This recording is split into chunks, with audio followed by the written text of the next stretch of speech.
La conspiración de octubre de 1970 fue uno de los capítulos más violentos de la historia reciente de Chile. No fue un simple crimen, sino una compleja acción subversiva, orquestada con un propósito fundamental: interrumpir el proceso democrático y evitar que Salvador Allende Gossens asumiera la presidencia de la República. Al presidente de la República, que a nuestro juicio esto forma parte de un plan sedicioso. El objetivo fue el general René Schneider-Cherot, por su decisión inquebrantable de conservar la tradición constitucional de las Fuerzas Armadas y mantenerse leal a la Constitución, las leyes y el régimen democrático. Se convirtió así en el principal obstáculo para la toma del poder por los golpistas. La postura de Schneider, conocida como la Doctrina Schneider, no era una tesis nueva, sino la férrea defensa de la apoliticidad y no beligerancia de las instituciones armadas, arraigada en su larga historia. Esta defensa generó una marea de sedición y presiones políticas en su contra.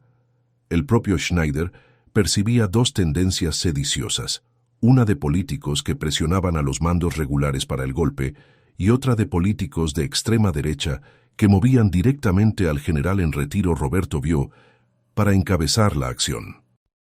La situación era tan siniestra que un destacado dirigente demócrata cristiano planteó directamente al general Carlos Prats que el presidente Frei estaría dispuesto a que Prats encabezara un movimiento para secuestrar a Schneider y enviarlo al extranjero, maniobra que Prats rechazó firmemente.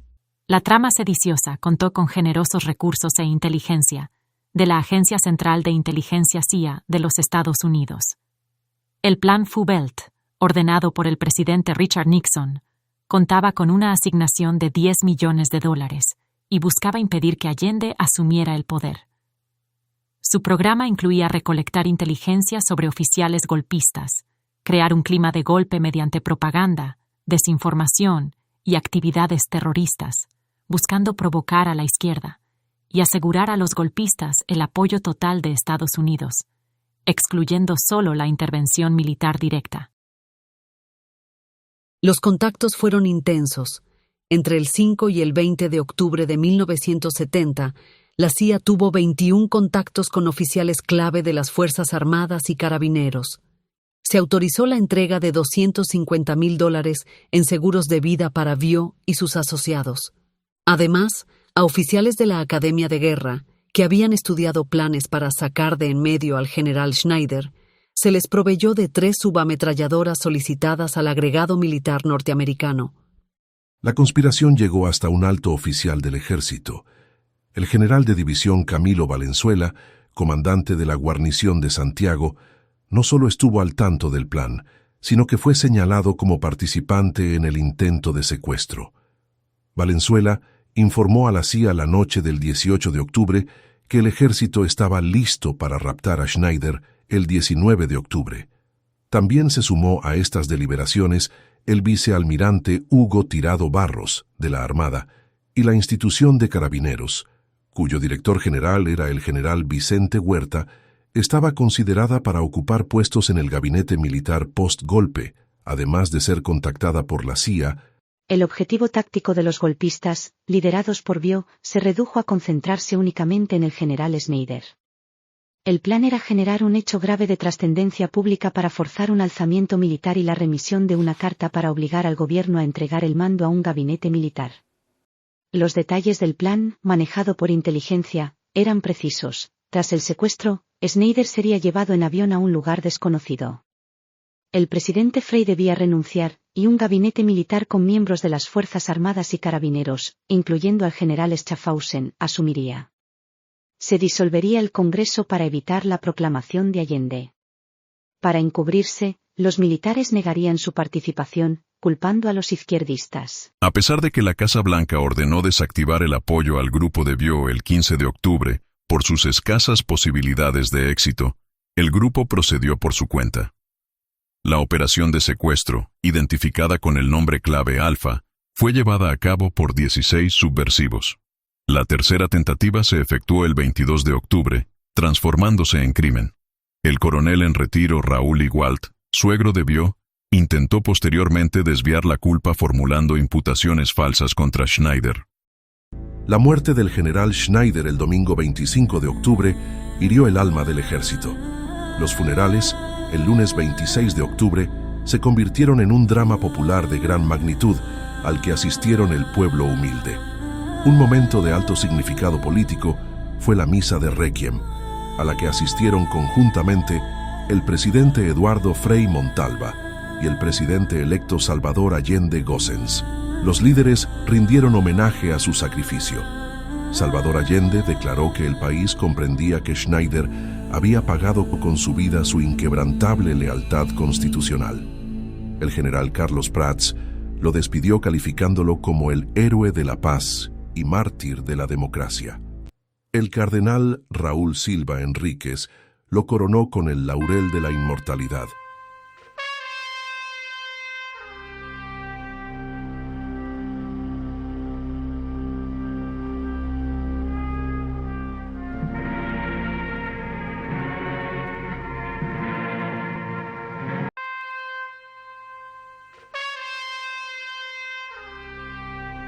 En el plano judicial, la investigación policial, dirigida por el general en retiro Emilio Cheire Tután, logró penetrar la trama del crimen y fue totalmente esclarecida.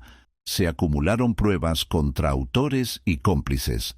Entre los uniformados figuraban el general Biot, con nombre de batalla Desiderio, quien era el que decidía, el general Camilo Valenzuela, el almirante Hugo Tirado, el general de la Fuerza Aérea Joaquín García Suárez y el general de Carabineros Vicente Huerta, además del coronel R. Raúl Igualt, el teniente Sergio Carrera y el capitán Guillermo Jara, que fueron condenados por no dar cuenta de planes que conocían. Entre quienes ayudaron a la conspiración se contaban numerosos civiles como Julio Buchón, León Cosmeli, Roberto Binet, Julio Fontecilla, Jorge de Solminiac, Guillermo Carey y Jorge Arce. Asimismo algunos más activos como Juan Luis Bulnes, Julio y Diego Izquierdo, Eduardo Avilé, Andrés Guido, Alan Lesty Cooper, Juan Diego Dávila Basterrica y Eduardo Maffei, José Jaime Melgoza, alias Severino, Luis Gallardo, Mario Berríos, alias El Chico Mario, y Luis Hurtado, entre otros. A raíz del proceso llevado por la justicia militar, el general en retiro Roberto Biot fue condenado a 20 años de reclusión por el asesinato. Su suegro, Raúl Igualt, a 10 años de presidio mayor. Jaime Melgoza Garay, a presidio perpetuo como autor de homicidio. Y 16 integrantes del grupo a prisión entre 15 y 3 años de presidio. El almirante Tirado Barros y los generales Valenzuela Godoy y Huerta Celis fueron llamados a retiro y los 2 primeros condenados a extrañamiento en Calbuco. Ni los asesinos verdaderos ni todos los responsables del atentado fueron a prisión. Las penas por el asesinato fueron rebajadas o remitidas durante el régimen militar. En el crimen de mi padre hubo impunidad, declara su hijo Víctor, coronel en retiro del ejército, 40 años después. Afirma que con él existe una gran deuda social. No se entendió su doctrina del ejército, se lo dejó solo en su posición.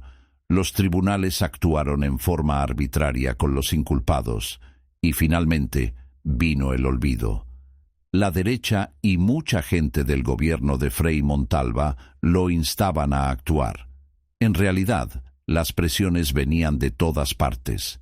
Dice que sigue creyendo que el comando paramilitar siempre consideró la posibilidad de actuar con violencia en caso que el atentado tuviera un vuelco inesperado. Agrega que los inculpados fueron beneficiados debido a sus influencias políticas. Quienes debían fallar en el proceso pensaron que no convenía condenarlos en forma muy drástica. Mirado en retrospectiva, la reacción de los oficiales y el personal de planta ante el crimen de su comandante en jefe no fue todo lo condenatoria que pudiera haber sido. Por supuesto que conmocionó profundamente, pero dejó en evidencia hasta dónde llegaba la división de los chilenos para enfrentar lo que venía. No se pensó que lo que había pasado hería profundamente el alma del ejército, que estaba preso en la contingencia política, más aún lo deleznable que fue que en el secuestro con resultado de muerte hubiesen estado involucrados oficiales en servicio activo y que hubiera habido intervención extranjera. El conocido dirigente comunista Luis Corvalán hacía un mea culpa por no haber aprovechado a descabezar el ejército, manifestando: desde luego, al comienzo, casi inmediata o inmediatamente después de haber accedido al gobierno, el presidente Allende se debería haber hecho. En esa ocasión, investigando hacia el interior de las Fuerzas Armadas, a propósito del asesinato del general Schneider, se pudo constatar que había numerosos oficiales de altos rangos comprometidos con la conspiración contrarrevolucionaria, y entre ellos nada menos que el jefe de la guarnición de Santiago.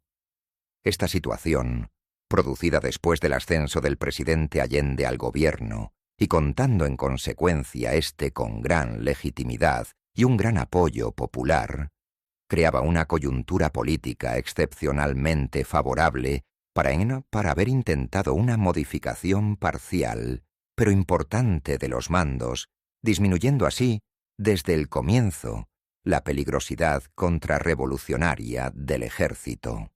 El resultado que pretendían los sediciosos, desde el punto de vista político, había tenido justamente el efecto contrario, ya que el 24 de octubre de 1970, el Congreso proclamaba como presidente de la República a Salvador Allende Gossens. Lo hizo con la presencia de 195 parlamentarios, entre senadores y diputados. En esas circunstancias, el camino tenía una complejidad desde el punto de vista constitucional. Cuando ningún candidato obtenía la mayoría absoluta, correspondía al Congreso Pleno elegir al presidente entre las dos primeras mayorías relativas. La definición correspondía fundamentalmente a la democracia cristiana, que temía por el futuro del régimen democrático, en caso de que llegara a gobernar la unidad popular. A esta le parecía inviable votar por Alessandri, que obtuvo la segunda mayoría. La Junta Nacional Extraordinaria acordó votar por Allende, pero con la necesidad de firmar un estatuto de garantías democráticas con la UP. Esto significó reformas a la Constitución de 1925, una de las cuales reforzaba que la fuerza pública está constituida única y exclusivamente por las Fuerzas Armadas y el Cuerpo de Carabineros, instituciones esencialmente profesionales, jerarquizadas, disciplinadas, obedientes y no deliberantes. El 24 de octubre, la sesión del Congreso Pleno elevó a Salvador Allende a la primera magistratura, en su cuarta postulación presidencial. El presidente del Senado, Tomás Pablo, hizo el planteamiento de rigor. El Congreso Pleno proclama presidente de la República para el periodo comprendido entre el 3 de noviembre de 1970 y 3 de noviembre de 1976 al ciudadano Salvador Allende Gossens. Se levanta la sesión. La perspectiva que da el tiempo reafirma la enorme importancia que tienen las Fuerzas Armadas para la estabilidad de un sistema político. El atentado así apuntó directamente al corazón de la institución para generar un infarto que permitiera un trasplante. Como se sabe, nada de eso sucedió. El objetivo terminó muerto y no hubo trasplante.